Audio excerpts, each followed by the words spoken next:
欢迎收看关键时刻，我是张道和。一年一度，美国人最期待的美式足球超级杯开打，而这个超级杯开打，大家看了血脉喷张之外，其实这一次的超级杯完完全全被形容是一个 AI 的大阅兵。这次富比士直接讲了 ，AI 已经接管了2025年超级杯广告分析跟球员的安全，尤其这一次超级杯，川普到现场，之后，你可以发现一件事情。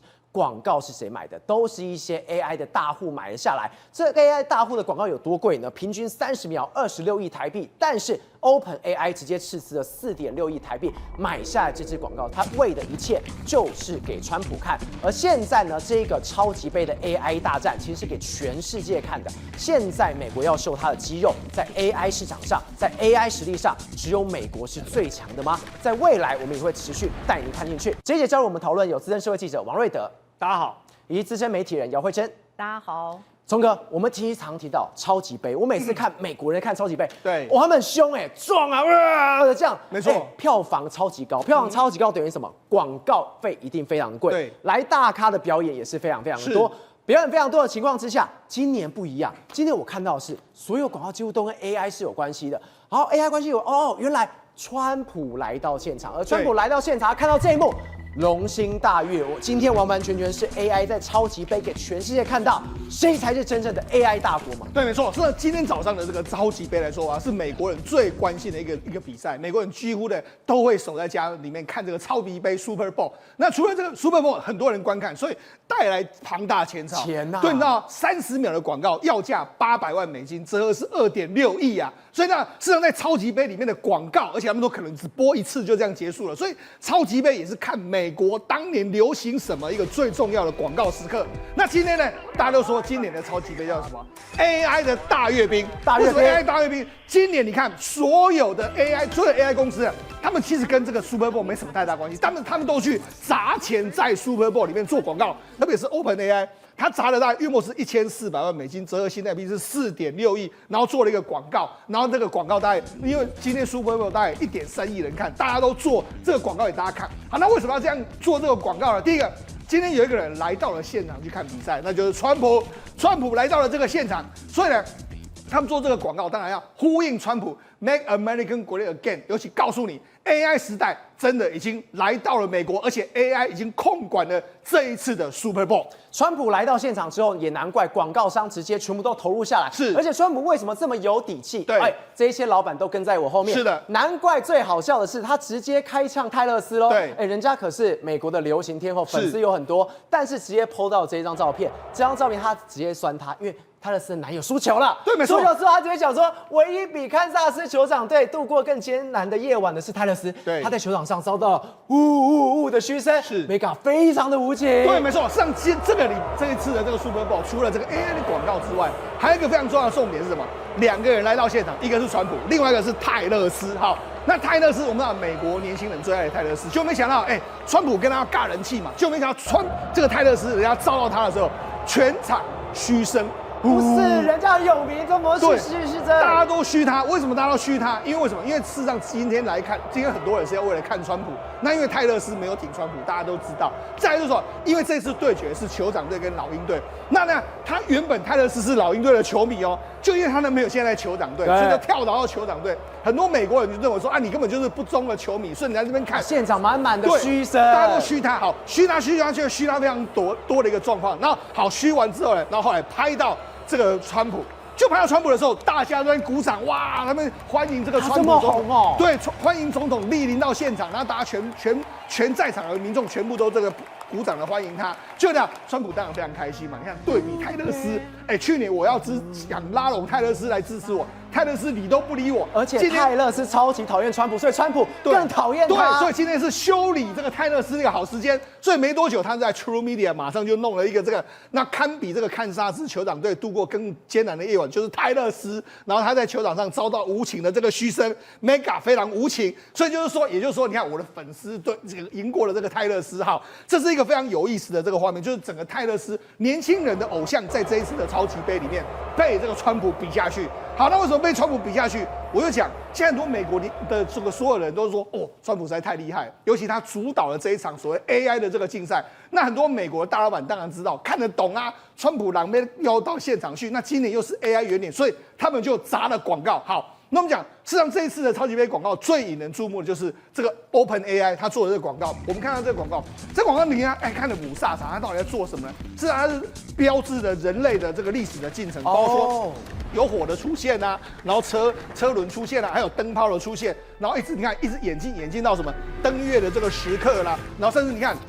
还有很多晶片的这个感觉，他做什么？他说未来标示的这个 AI 时代来临。那为什么这个有意思呢？因为 OpenAI 从来没有做过这个广告。2015年成立的首则广告就是这个。为什么他要今天这样做？是各位啊，这个叫做 AI 啊，他在帮川普秀 AI 的 muscle 肌肉啊。没错，他告诉你说，我们 AI 现在步入民间，那我现在开始跟大众要接触的一个状况，所以他有推出这个广告。好，那除了这个广告之外，还有什么广告呢？我们有另外一家公司啊，就是 Preplex 这家公司，这家公司要做什么 AI 的这个？它事实上是做一个 AI 的这个公司，它其实是类似 ChatGPT 的一个广告。它要说什么？我们要这个在超级杯办这个抽奖活动，那比赛的时候，如果你有提问的话，可以获得100万美金的奖金。100万美金呢？就是说，因为它其实是跟 ChatGPT 一样的另外第二个这个软体，你可以登录之后，你问他问题之后，你有可能抽到奖，那做这个广告。好，那当然是要让你来用这个 AI 的这个状况。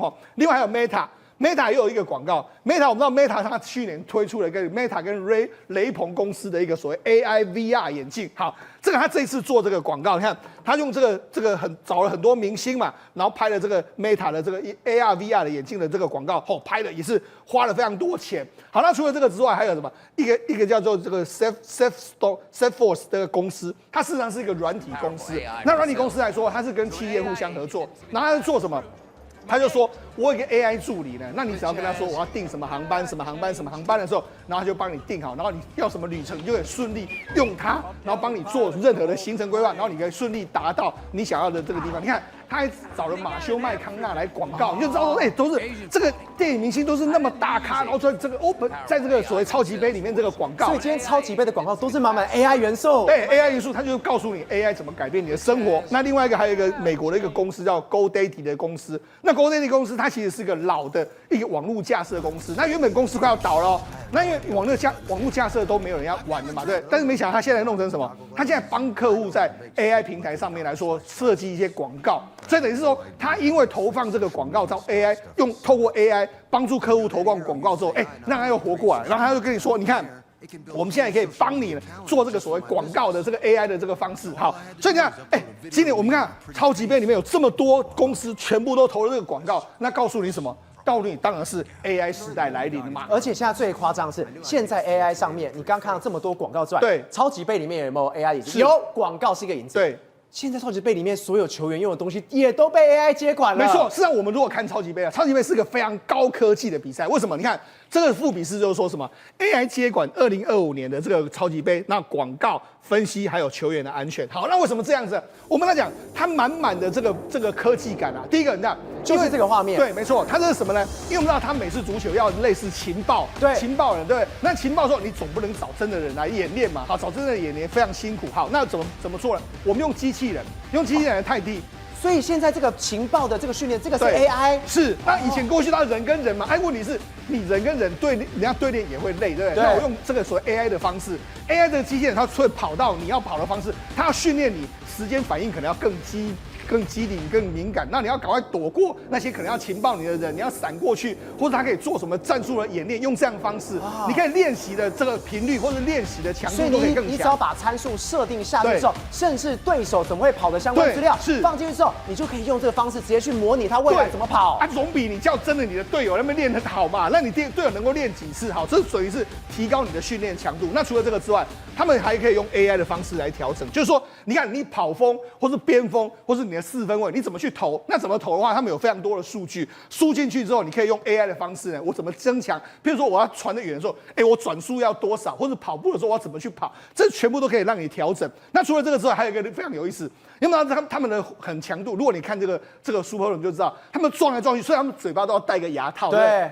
那个你牙套，牙套不是随便的牙套，他们牙套里面你仔细看，它里面有什么？有各式各样的感测器啊！感测器它可以随时传这个数据。这牙套比 Stephen Curry NBA 打那个平常的咬一咬不一样。对，不一样。它可以传什么数据？譬如说我跑了多久，那我这个身体的数值目前是什么样的状况？那我也传回去，然后当然可以让这个我们教练可以判断嘛。对，为什么可以判断？因为很简单，譬如说少和，你原本你就可以跑5公里，可是目前为止我们数据传来，你已经快要跑5公里，赶快把你换下来，就知道你的现在体能状况是怎么样。我可以调节你的这个情形，所以等于是可以，然后可以储存你，因为我未来就譬如说我为什么知道说你大概就跑5公里？因为每次你跑的这个回传给我，你最多5公里你就不行了嘛。所以这就是这样的方式，所以你是用可以储存起来。那另外一个是什么？他们用 AI 的方式来设计安全帽，那么他们有非常多的安全帽，那包括说用 AI 的方式来调整钉鞋，我怎么在这个场地，譬如说你在雨中、雪中，这个 AI 的这个完全不一样，甚至他们的这个战术执行来说，都是用所谓平板电脑用 AI 的方式处理。所以说，事实上，从我们刚才讲到，整个 Super Bowl 都被 AI 接管，你就知道说，其实 AI 的时代真的在今年会快速的展开的一个状况。AI 要快速展开，它要的是什么？当然是设计跟晶片啊！你没有晶片，你怎么 AI 下去啊？是没错，所以晶片是重点嘛。好，晶片是重点的时候，但是呢，因为现在美国想要斩杀中国的这个 AI 发展嘛，所以现在有一个传言啊，就是说辉打了黄仁勋。那黄仁勋现在目前为止可能变成是中美这个对抗中间的最前沿嘛。那他前一阵子去见了川普，那见了川普之后，他们谈了什么？到目前为止都不知道。但是呢，他做了一个行动，他目前为止可能说，我需要跟共和党打好关系，特别是需要跟川普打好关系。他现在请了一个叫共和党事务部门的这个主管叫巴伯。那巴伯是谁？他曾经担任过这个伊凡卡的顾问。所以就说，我找了一个可以跟这个伊凡卡或者跟这个川普团队能够互相的接触的人，然后让他来担任我们的相关非常重要的这个游说团体。另外一个，他还加入所谓的一个叫资讯科技协会的这个状况。那科技协会的话，他还聘请了美国全球战略的这个顾问。那该团队就是由这个欧布莱恩，是美国川普总统在担任第一任期的国安顾问，他担任他的这个顾问。所以黄仁勋是完完全全不是说很高调跟着去川普的这个就职典礼，没有，他没去哦，他反而是低调慢慢做，包括在这个白宫去在华府设了这个相关的办公室之外，还跟川普的女儿接了上线，对，甚至呢跟川普第一任团队的人也接上线了，跟他的国安团队还有跟这个伊凡卡都接上线。好，所以未来我可能处理事情比较好。另外就是台积电。为什么台积电？因为台积电这几天做了一个动作，就是我配合这个美国的要求，我再把这个中国的16奈米或者更先进的这个制程来说，如果你不是美国的白名单，就是美国认为你可以出货的对象，我就不出货给你。所以它等于是严格规范。那你更不用讲，2月11号他准备在美国要开一个董事会，从来没有在美国开过董事，他都去美国了。那去美国的时候宣布什么？我未来可能要盖几座厂或者什么投资之类的。好，所以你就知道说，事实上目前为止来说话。因为 AI 时代来临，大家都想要去美国赚钱，但是你要赚钱的时候，请你要看得懂川普总统现在在玩什么，所以大家都要赶快打好跟川普总统之间的关系。来，慧珍，大家都说要跟川普打好关系，谁最会打好关系？石破茂先生。石破茂是日本首相，他在跟川普会面的时候，一举一动、一言一行，川普在旁边听一听，哇哦！你回答的真好，这个就是知道风往哪里吹，往哪里走就对了。是我跟你讲哦，石破茂这一次到那个美国这边拜见川普之后，哇塞，对于川普来讲可以留下一个非常深刻的印象啊。那所有他讲出来的话，你听人讲说，哎呦，你真的很敢讲哎。他说，哎呀，我以前在电视上看到川普的时候，我都觉得他有那种明星的色彩，明星的色彩。对，然后我都到现在亲自跟他本人这样接触的时候，我真的觉得，事实上呢，他是一个非常坚毅的人，而且呢，最重要一件事情，事实上还蛮亲民的，然后讲的好像一个小迷弟一样。我看到这个完全就是川普的任何的一个粉丝哦。那当然，他也去提到一些重点哦，包括就是说，人家就说，人家现在川普已经讲了，要对你们的日本这边相关课征关税啊，那么日本会不会采取相关的反制的措施呢？结果你知道那个石破茂讲什么？他今天讲说，我不回答假设问题。我说你听了一定很开心。对啊，然后川普马你看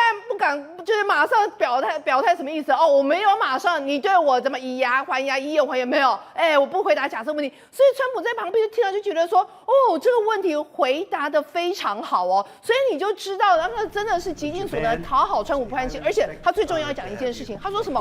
哦，我对于川普这一次决定要开放这个 LNG 出口政策，就是这个画面，他原本脸真的非常臭哦，对，但是呢，石破茂讲了一些什么？刚我们讲的，他非常懂川普要什么，他笑了，川普笑了，他非常的开心，他直接还讲说，我真的觉得是上帝救了你，这些话让川普整个飞上天了。是，他还讲说，哦，去年11月的时候，我还记得我在电视上看到你被袭击的时候，你还非常坚毅英勇的握起了拳头，握起了拳头。哦，我真的觉得真的是上帝救了你，为了某些使命。老天爷啊，我都不知道原来石破茂跟上帝也这么熟，你知道吗？就话讲了100分，讲的真的是很讲啊，就是说日本人有时候做到很多事情都做到极致了哈，那所以讨川普欢心也讨到极致。然后呢，最后他还讲几件事，他讲到说，我跟你讲，那个他一上来之后就宣布要出口 LNG 政策，哦，我真的是觉得100分。给你们鼓掌啊！因为我们日本非常需要这 LNG 啊，所以呢，我都觉得说这样真的很好。哎，这个一讲下去，川普马上喜滋滋，这代表什么意思？哇，几千亿的美元，可能日本就要透过这个钱来，就是要来跟美国这边买 LNG， 所以达到之前讲的像什么，我们未来日本会在美国这边努力增加1兆美元的相关一个投资，这投资包括我跟美国这边买 LNG， 所以你看又送上大礼，又给你 promise， 又把你捧得高高的，真的是哇塞！日本那个石破茂一出口，太厉害了，所有人都想说啊，你捧个啊，那我给太郎蛮多的。然后除了这个嘴巴上讲给予承诺，而且给予赞美之外，哎，人家多有心啊！去年11月就发现说，哎，这个川普看起来那个大难不死必有后福，肯定是认定他一定会当选之后，马上要求他们那个传统的工艺店打造全金的武士，你们看到？就是这个，对。而且是川普最爱的金色哦。对，金武士，你知道吗？他还特别讲，他说因为我们知道，就是川普很喜欢金色，包括他的海湖山庄，包括他纽约的川普大厦里面的布置都是金色。那我们之前我们的那个安倍晋三啊，我们前首相也就是送给他相关礼物也都是金色，所以。这一次，他去年11月就已经下单了，然后就是那个花了大概几十万的日元去打造这个所谓的这个金色的武士这个，而且我跟你讲，他不是只有这样摆着好看，他可以穿的，他真的可以穿，因为他说啊，我知道川普他也有孙子孙女很多啊。他是真的可以穿的，他不仅拍那个川普的马屁，他连在川普他家马屁都拍了，所以你说厉不厉害？那因为我跟你讲，现在是大家这样子啊，大家进行一个竞赛，什么竞赛呢？叫讨川普欢心竞赛。现在第1名是谁？就是石破茂。那其他人也开始讲说，我们不能让石破茂专美于前嘛。那当然，另外一个东西就是大家在关注，川普在这2天的时候就宣布嘛，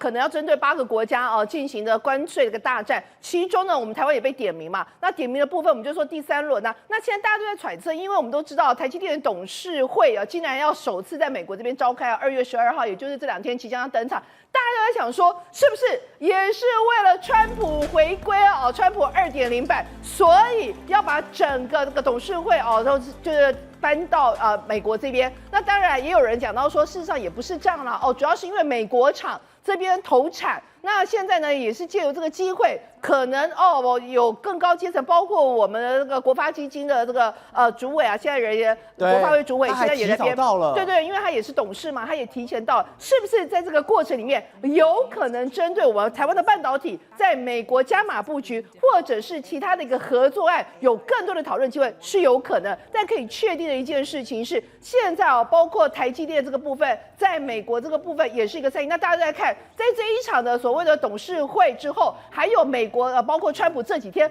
会不会提到几个关键字？什么关键字？是不是要求我们台积电加码投资？是不是有可能这相关的关税？还是说不要说加码投资？是不是说希望我们跟他们合组什么样的公司可以变成是一个所谓技术上的一个交流？那这几个东西看在美国里面当然是好，但看到我们台湾，可能就有一点担心但是不管怎么样，包括台积电，还有包括 NVIDIA， 大家都认为说，川普登基那一天，黄仁勋人不在美国啊，是不是跟川普好像感觉上有点不是那么同个步调。对 No， 人家 NVIDIA 这一次也特别聘请了欧布莱恩，变成是他们驻华府这个部分的一个窗口，就是要，而且甚至还特别去设置个地缘政治风险的相关的一个管理的主管，就是要来因应川普登基之后美国的一个新变局。果真，我们刚刚提到了，川普现在在 AI 领域上面，他获得很大的成就之外，他不仅仅在 AI 哦，他基本上什么都要全要，而且他要什么要全要的情况之下，他软硬兼施，通通来。今天最大条就是他要对铬钢铝进口25%的关税，这背后难道是川普真的要成为钢铁大王了吗？川普真的要成为钢铁大王，而且要重回美国的镀金年代，要让美国的钢铁大王、石化大王、电报大王、银行大王全部在美国重现，都是美国。所以川普真的是要这样做。为什么这样做呢？他今天宣布说钢铝要加25%关税，而且本来就已经有关税了。他为什么还要加？是因为他就是打算让美国让加拿大、墨西哥、巴西这些国家都卖不进美国，要保护美国的工业。就是要让美国钢铁业能够在美国这个土地重现辉煌，所以今天台湾的钢铁股涨的是什么？等一下，你刚刚说台湾涨了，你刚刚说对于其他国家可能说完蛋了，25%关税全部都荡下来。今天台湾钢铁股的题材股都抽涨起来嘞，所以你觉得很奇怪吗？加关税涨25%，而且本来就有关税的，加了上去，有的关税要达到50%，为什么台湾的钢铁股今天在涨成这么样？因为他们全部跑到川普保护的高墙里面，因为川普筑起一个高墙，如果要越过高墙，几乎不可能，因为关税那么高，卖不进去。可是所以都在川普的保护伞里面。所以有些人其实早就偷偷在涨了。为什么涨？今天涨的最多，一开始领涨的是叫大成钢跟大国钢，他们两家公司其实不是在生产钢铁的，不是在台湾生产钢铁，而是在美国做通路布局仓库。它其实早就在美国是有布局跟进口的，所以它是从世界各国进口钢铁卖到美国去，所以在美国囤很多钢铁，所以它是标准的在美国就受惠的钢铁公司。所以你不要以为所有的钢铁股就像中钢今天只有涨了2%，大家以为钢铁会大好，其实你都搞错了，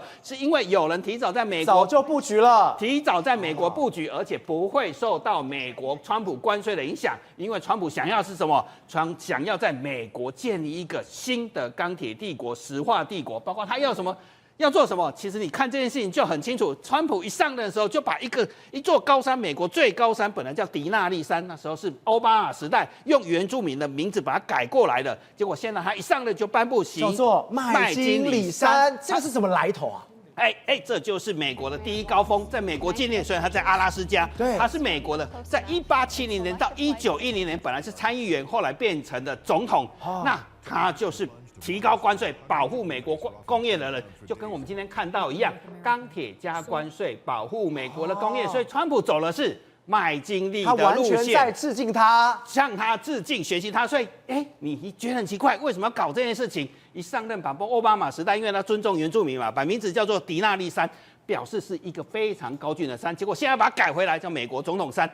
那个时代叫什么？美国的黄金年代，镀金时代 Golden Age。你知道这段40年期间，美国诞生了什么吗？你今天想美国，你会想到跟美国有关的企业有哪些人？J.P. Morgan、洛克菲勒、卡内基、钢铁大王，到 AT&T 电报大王，到花旗银行，全部都是这个年代诞生的。所以川普想要什么呢？我就是要回到麦金利时代，我要创造这些钢铁大王，重新召唤回来，让美国诞生这些美国在全世界最有影响力的企业。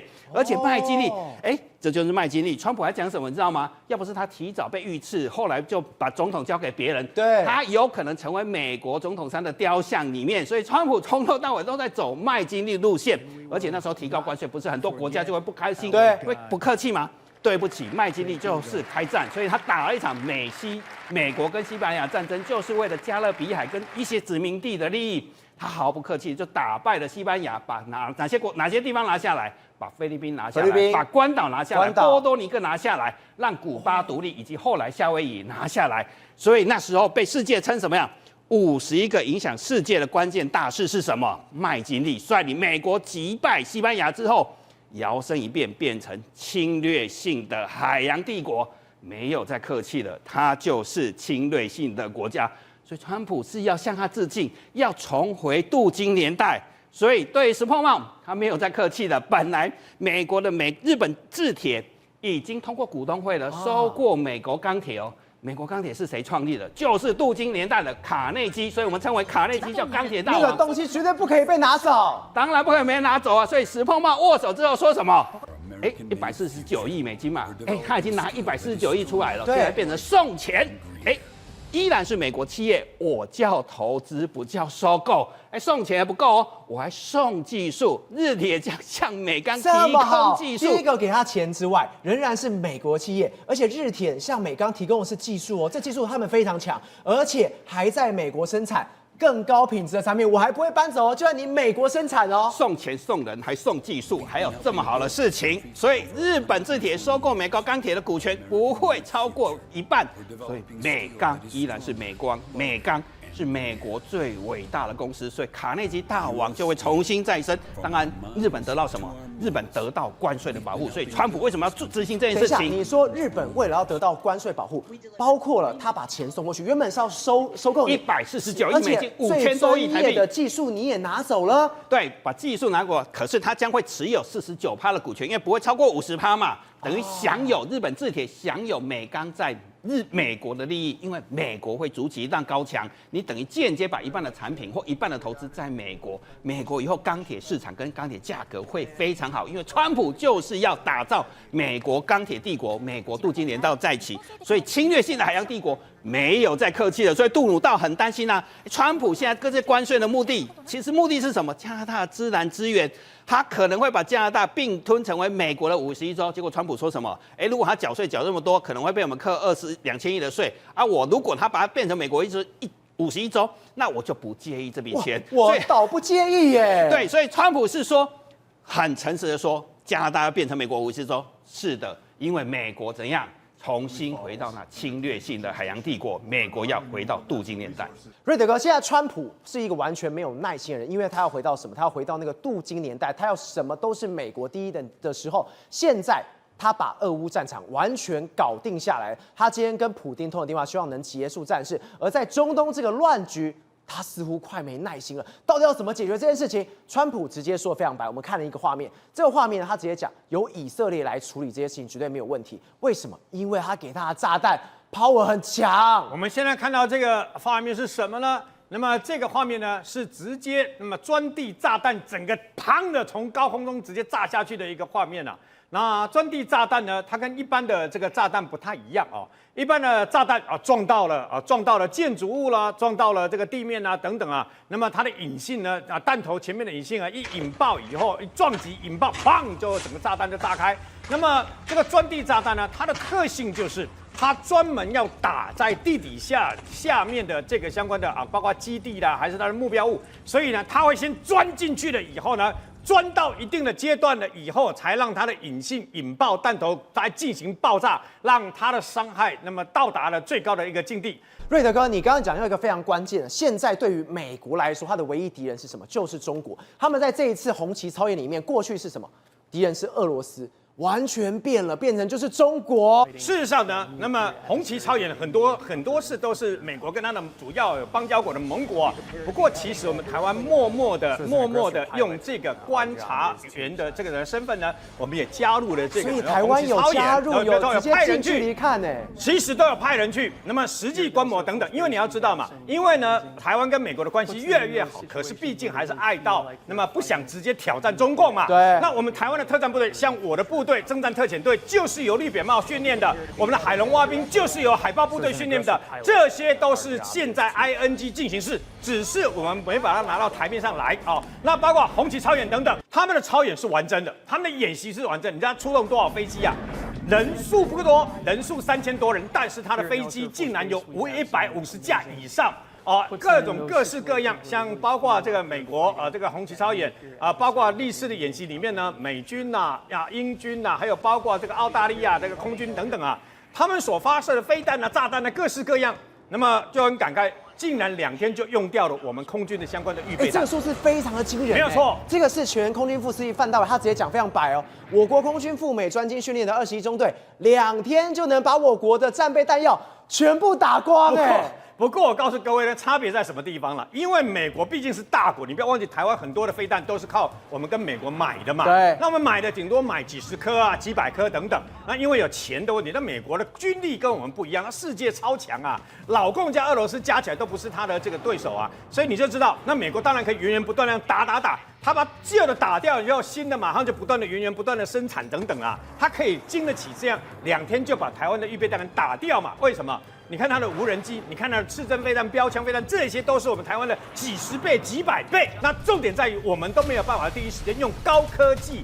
买到美国最高科技的这些武器。所以这是如果我们可以向从美国这个地方学习呀，我们在演习视同作战，没有就让一般的阿兵哥有。这个平常就能够那么去学习，甚至于发射标枪飞弹、发射托式飞弹、发射刺针飞弹，那真的万一遇到状况，还有那种实战的经验可言呐。那么这些你各位不要忘记哦，我们的 F-16V 不是66架的 F-16V 头盔啦，还有这些 Link 16等等。都是跟美军同步利用卫星、军事卫星全部连线，我们用的武器也是美军的系统，所以呢，在某种程度上面，美军的演习，台湾派员参加，在未来很多军事的协调跟相关军事的那么互助的情况之下呢，确实有加分的效果。体会我们刚刚提到了，现在全球对于川普来说，他一句话吓死了，很多人都直接说好，那我愿意配合。包括墨西哥，包括我们刚刚看到日本首相石破茂一样也是这样，甚至现在连俄罗斯也是喽。俄罗斯直接讲乌俄的东西我已经谈好，甚至接下来一篇新闻讲说，俄罗斯直接嫌中国的这个电动车很烂，完完全全转向去打中国，但是中国完完全全也是硬起来，他直接精准打击中国加关税，瞄准川普精准，他是真的硬起来，还是真的不怕死？还是说我这鱼死网破都来了？我都很怕说川普真的会被宠坏哦，因为现在他一上台之后，你知道全世界都跟他称臣啊，唯一一个没有跟他称臣的就是中国。那现在中国来讲的话，在做什么事情哦？待我们先讲，我们先看一下川普一上台的时候，所有哪些地方在称臣。第一个，哈马斯在他就任的那一天，就职那一天啊，释放了人质。好，接下来呢，做一件事情，你看到加拿大、墨西哥不是被他制裁吗？对，马上就说什么，毒品啊，我派兵，非法移民的问题啊，都来解决。然后最后川普就说，我把你这2个国家呢延后1个月的这个所谓的关税的这个部分的谈判。然后接下来你看到了以色列的总理去了，然后巴拿马这事情让他退出一带一路了，然后再来就是看到日本石破茂带了1兆美元过去啊。现在准备这个礼拜就是印度的总理啊，莫迪也要过去了，而且要过去之前呢，先降关税。我印度先降，对你美国降关税，你美国才能东西卖到印度来嘛。他去之前还特别在降关税，降关税。结果我们看到全世界都在称臣哦，对川普称臣，唯一一个就是什么？就是中国。中国现在跟你征关税，然后呢跟川普要对干呢。而且你知道川普还笑笑说没关系，我们就来而且他这一次瞄准的还是川普的金主，对，然后包含能源产业啊，这些什么相关的这个矿产啊，这些东西，那些都是川普的金主啊。所以你制裁的是这个对象，你说真的，当然很多人认为说这个中国的虚晃一招啊，有可能还是希望跟川普来谈判。但是事实上来讲，大家都做面子给川普，你为什么这么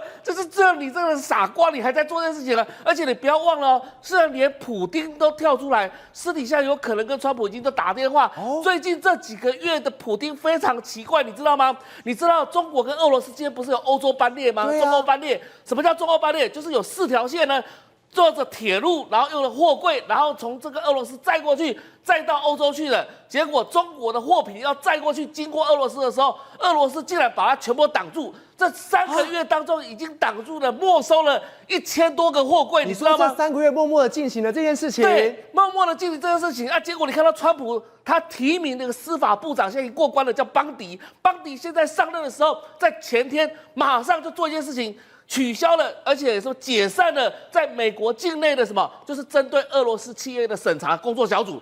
什么意思呢？我就是对你俄罗斯示好嘛，那你俄罗斯做这个动作，不就也对我美国示好吗？为什么呢？他的理由就说这可能有什么军民养用了这个东西，把中国的这些货品全部挡下来，造成现在中国来讲的话，很多厂商严重的损失，你知道吗？中国为了这件事情，还制裁了3艘的这个怎么了？俄罗斯的油轮不能进到山东的青岛港，所以这一些说明什么事情？